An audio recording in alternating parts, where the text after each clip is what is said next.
எனது அன்பு நேயர்களே வணக்கம். உலகெங்கும் வாழும் பாபு சயின்டிபிக் ஆஸ்ட்ராலஜி சேனலின் மேஷ ராசி அன்பர்களே, உங்களை இந்த வார ராசி பலன்களுக்கு அன்போடு வரவேற்கின்றேன்.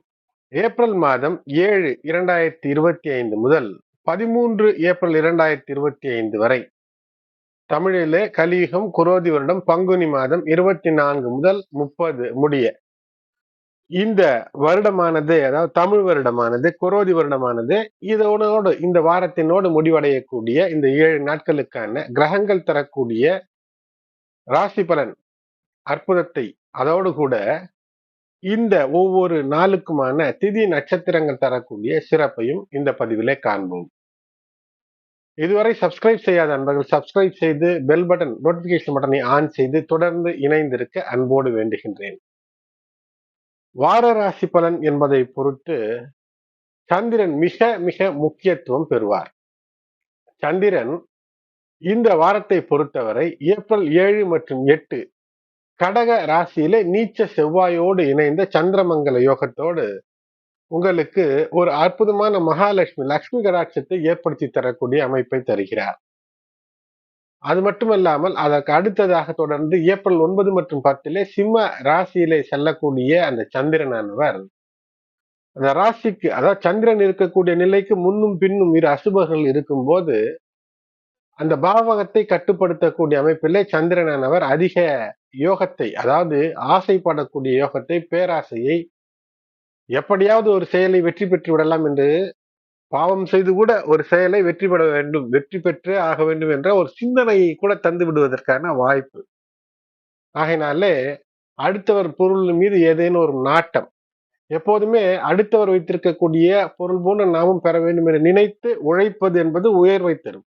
ஆகையினால இந்த 9, 10 ஆகிய தேதிகள்ல சற்று உங்களுடைய இலக்கை பாசிட்டிவாக மாற்றிக் கொள்ளுங்கள். அந்த உயரத்தை நாம் அடைய வேண்டும், அந்த பொருளை நாம் பெற வேண்டும் என்று அதற்காக திட்டம் தீட்டி உழைத்து பெறக்கூடிய அமைப்பை ஏற்படுத்தும் போது வெற்றியை தந்துவிடும். சந்திரன் ஏப்ரல் 11 மற்றும் 13 ஆகிய தேதிகளில், அதாவது பங்குனி மாதம், கலியுக குரோதி வருடத்தினுடைய பங்குனி மாதத்தின் கடைசி நாட்களில் கேதுவோடு இணையக்கூடிய சந்திரன் இங்கு முழு சுபர் குருவினுடைய பார்வை பெற்றிருந்தாலும் அந்த குரு சனியினுடைய பார்வை பெற்றிருக்கிறார். ஆகையினால சிறு தவறுகள் கூட பிரச்சனையை தரும். ஆகையினால நேர்த்தியோடு சட்டத்திற்கு புறம்பாக எந்த விஷயத்தையும் செய்யாமல் இருப்பது, அன்பு, பாசம் மற்றும் நேர்மறை தெய்வ பக்தியோடு இருப்பது என்று இருப்பது வெற்றிக்கான வழிகள். மேஷராசி என்பவர்களை பொறுத்தவரை கிரகங்கள் பல நிலைகளிலே பல யோகங்களை அமைத்து நல்லது செய்ய காத்திருக்கிறது. இருந்தாலும் கூட பொதுவாக சொல்ல வேண்டும் என்றால் உங்களுடைய உடல் ஆரோக்கியத்தை மேம்படுத்திக் கொள்வதற்கு அல்லது நம்முடைய உடலை கட்டுக்கோப்பாகவும் தேவையான அளவிற்கு உடற்பயிற்சி, உணவு, தேவையான அளவிற்கு உறக்கம் என்று இந்த விஷயங்களிலே முதலிலே நீங்கள் அக்கறை செலுத்த வேண்டும். வருமானத்தை பொறுத்தவரை வருமானத்திற்கு எந்த விதமான குறைவும் இருப்பதாக இந்த வாரத்தினுடைய கிரக நிலைகள் அறிகுறிகளை காட்டவில்லை.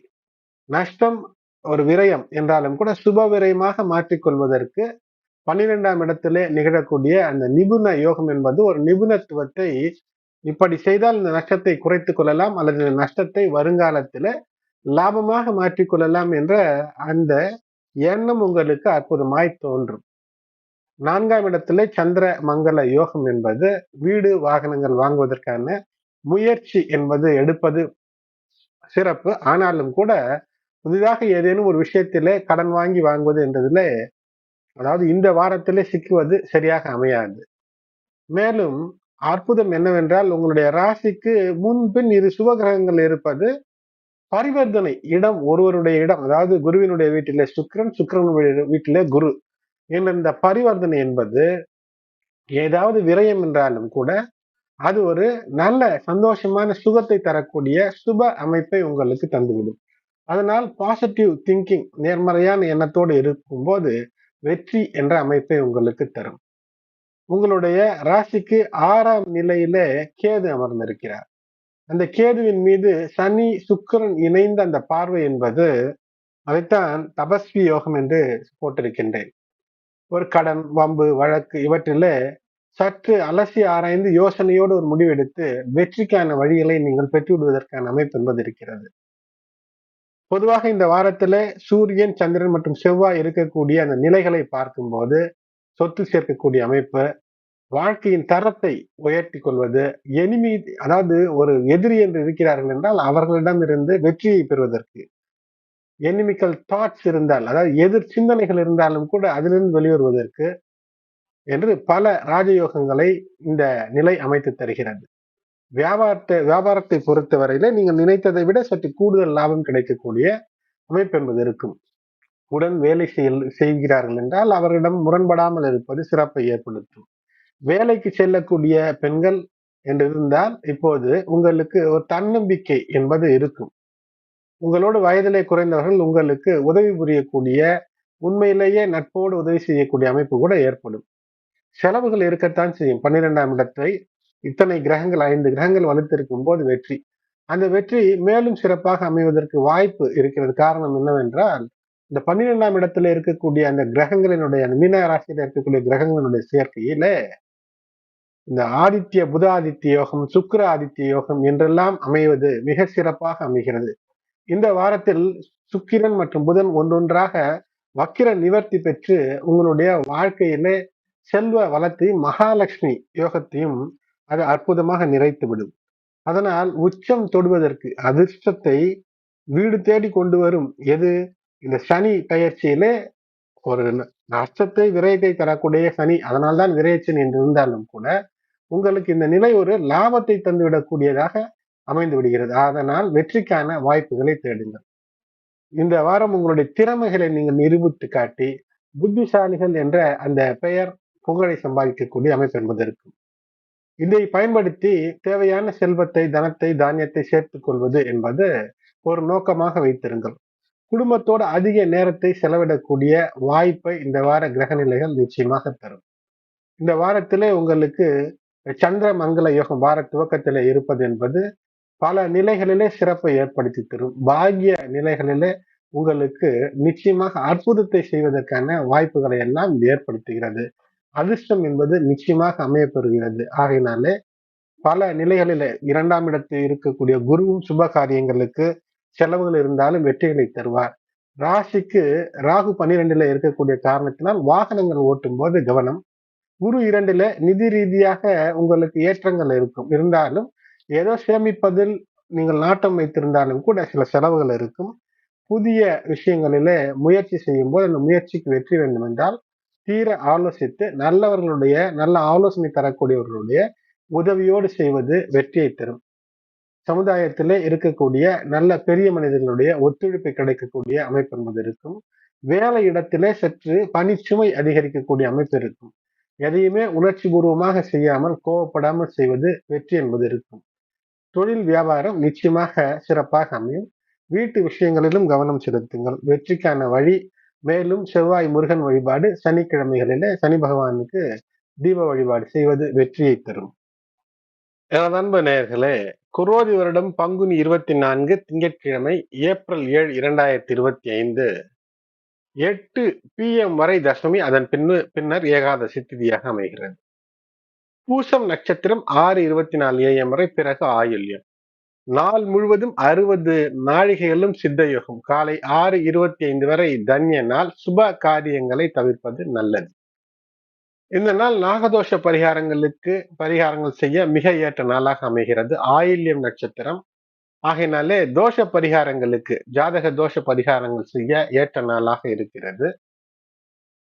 இந்த நாள் என்பது கிணறு வெட்டுவதற்கு அல்லது ஆழ்துளை கிணறுகளுக்கு சிறந்த நாளாக இருக்கிறது. புதிய விஷயங்களை, ஆழ்ந்த விஷயங்களை கற்க துவங்கக்கூடிய அந்த அமைப்பை ஏற்படுத்தி கொண்டாலும் வெற்றியை தரும்.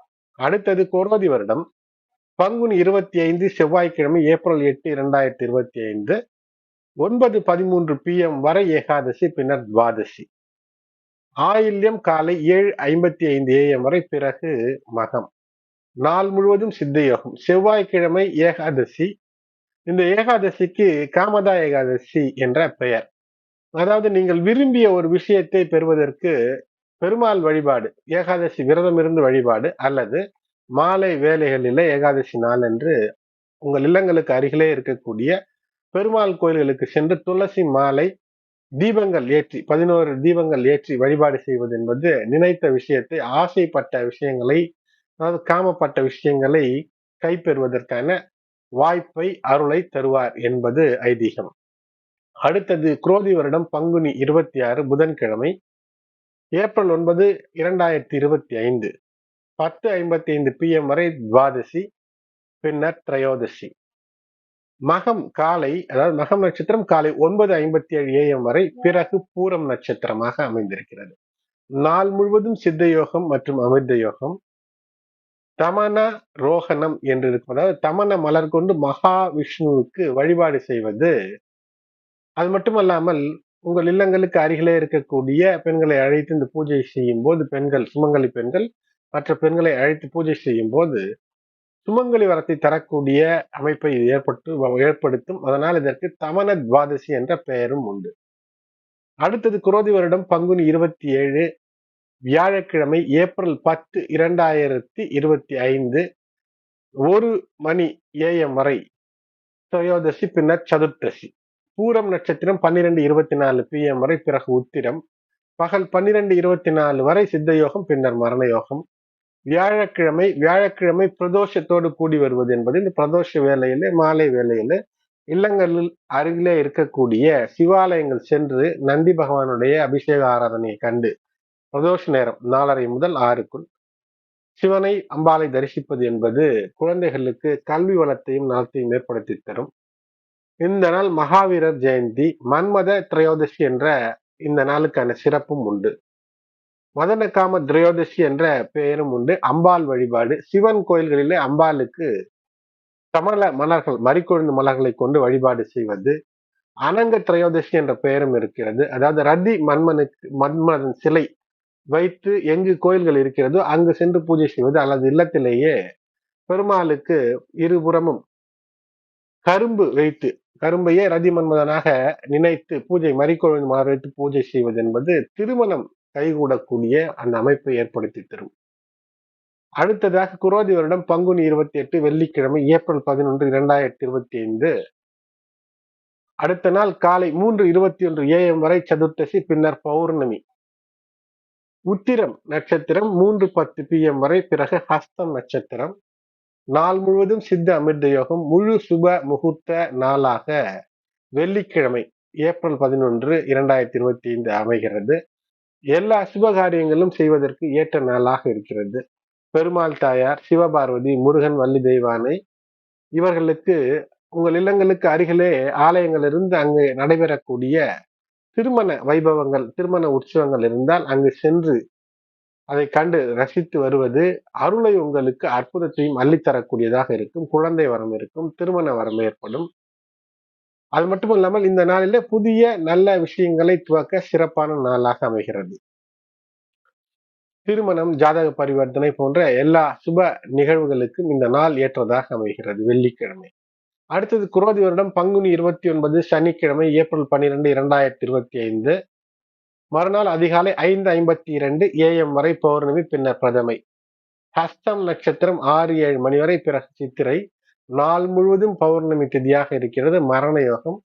சுப காரியங்களை தவிர்க்க இந்த நாளிலே தவிர்க்க வேண்டும். பௌர்ணமி பூஜை செய்ய ஏற்ற நாள். சத்திய நாராயண பூஜை நடைபெறக்கூடிய இல்லங்களுக்கு அருகிலே இருக்கக்கூடிய கோயில்களுக்கு சென்று அதை கண்டு வழிபட்டு வருவது உங்களுக்கு குடும்பத்திலே அமைதியை ஏற்படுத்தும், செல்வ சிறப்பையும் செழிப்பையும் ஏற்படுத்தி தரும்.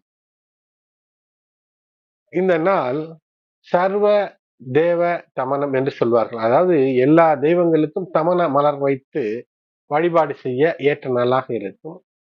இறை காரியங்களை மட்டும், தெய்வ காரியங்களை மட்டும் செய்வதற்கு இது ஏற்ற நாளாக இந்த நாள் அமைகிறது. அடுத்தது குரோதி வருடம் பங்குனி 30 ஞாயிற்றுக்கிழமை, ஏப்ரல் 13, 2025 திதி பிரதமையாக இருக்கிறது. சூரியோதயத்திற்கு முன்பிலிருந்தே பிரதமை, இந்த நாள் முழுவதும் பிரதமை, அடுத்த நாள் துவங்கும் போதும் பிரதமை இருக்கும்.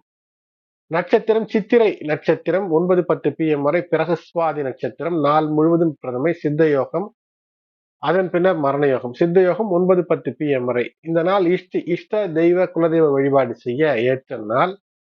இல்லங்களுக்கு அருகிலே இருக்கக்கூடிய இஷ்ட தெய்வ குலதெய்வ கோயில்களுக்கு சென்று தீபமேற்றி வழிபாடு செய்வது என்பது வெற்றிக்கான வழிகளை தரும். மேலும் இந்த நாள் சூரியன் வழிபாட்டிற்கு ஏற்ற நாளாக அமைகிறது. ஈஸ்டர் டே, பாம் சண்டே, குருத்தோலை திருவிழா என்றெல்லாம் சொல்லப்படக்கூடிய நாளாக இது அமைகிறது.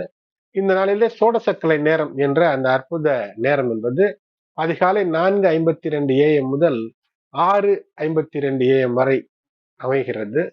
கிட்டத்தட்ட அதிகாலை 5 முதல் 7 மணி வரை அமைகிறது. இந்த நாளில மேஷ ரவி, அதாவது சூரியன் மேஷத்திற்கு செல்லக்கூடிய நேரம் என்பது 3:21 அவர் மேஷ ரவிக்கு 3:21 AM மேஷ ராசிக்கு சூரியன் பெயர்ச்சி. அதனால் புதிய வருட, தமிழ் வருட பிறப்பாக அமைகிறது. விஸ்வாவசு வருடமாக மாறக்கூடிய நாள். சூரியன் குரோதி வருடத்தை முடித்துக் கொண்டு புதிய வருடத்திற்குள் நுழைகிறார். இந்த நாள் இஷ்ட தெய்வ குலதெய்வ வழிபாடு, தீபமேற்றி வழிபாட்டிற்கு சிறந்த நாளாக அமைகிறது. திருதின ஸ்பிரிட், அதாவது ஒரே திதி 3 நாட்கள் வருவது தான தர்மங்கள் செய்வதற்கு மிக ஏற்ற நாள். இந்த நாளிலே உங்களுக்கு முடிந்த அளவிற்கு தேவையானவர்களுக்கு தான தர்மங்களை செய்வது என்பது சிறப்பை ஏற்படுத்தும். இந்த வாரத்தை பொறுத்தவரை சந்திராஷ்டம் அடையக்கூடிய ராசிகள் என்று பார்க்கும்போது தனுசு, மகரம், கும்பம், மீனம் சந்திராஷ்டமத்திலே இருக்கும். ஆகையினால இந்த ராசி நட்சத்திரத்திற்குள் அடங்கி இருப்பவர்களிடம் சற்று அனுசரணையாக இருப்பது, அவர்களோடு பயணம் செய்யும்போது சற்று எச்சரிக்கை கூடுதலாக இருப்பது வெற்றியை ஏற்படுத்தி தரும். அன்பு நேயர்களே, பதிவு பயனுள்ளதாக இருந்தால் லைக் செய்யுங்கள், சப்ஸ்கிரைப் செய்யுங்கள், தொடர்ந்து இணைந்திருங்கள். மற்ற உங்களுடைய உற்றார், உறவினர், நண்பர்களுக்கும் இந்த பதிவினை ஷேர் செய்யுங்கள். நன்றி.